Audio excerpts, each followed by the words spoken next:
We're here with head volleyball coach Tonya Johnson as the Yellow Jackets getting set to head down to Florida later this afternoon for matches Friday night against Florida State and then Sunday against Miami. And Coach, you've got a big one to start with tomorrow night. Two big matches this weekend, but two of the three undefeated teams in league play tomorrow night, and playing the 17th ranked team in the country. What do you guys need to do to come out with a victory? Well, we need to go into tomorrow's match with a lot of confidence. Florida State's a very, very good team, and from what I've seen on film, they're just very well balanced all the way around. And so, and they have some very, very good players, and they're doing some really good things right now. And so, we're going to have to go and play hard and defend and serve and pass really well to come out with a W there tomorrow night.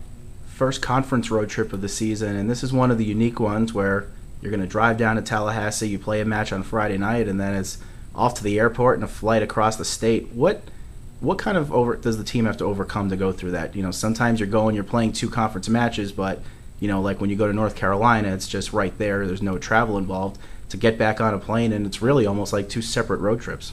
Well, I think for the veterans, they're used to this kind of travel.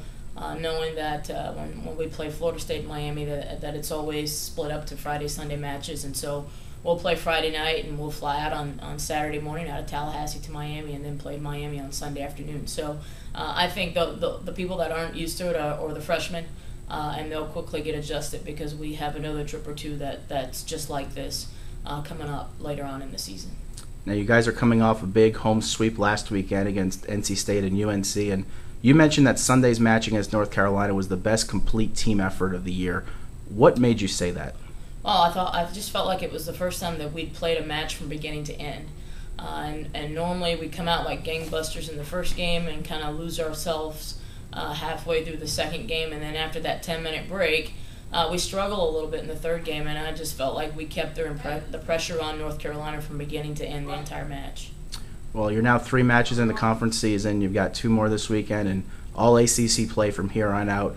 What adjustments do teams need to make now as you really enter the second part of your schedule, the meat of your schedule, no conference tournament, and teams really start positioning themselves for postseason play?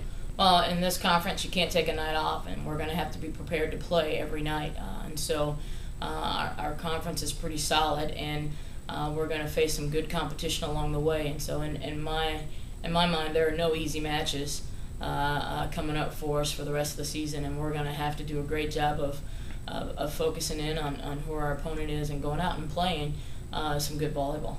Well, you guys are 8-0 at home, have really fed off that home crowd and the momentum of playing at home, and what do you need to do now with playing just as many matches on the road to keep that same intensity? As I've said all season long, we have to be able to go out on the road and create our own energy within ourselves, because we don't have the fans behind us, and that's something that we've struggled with all season long. So it's going to be interesting this week to see how we respond to that. Thanks, Coach, and good luck this weekend. Thank you.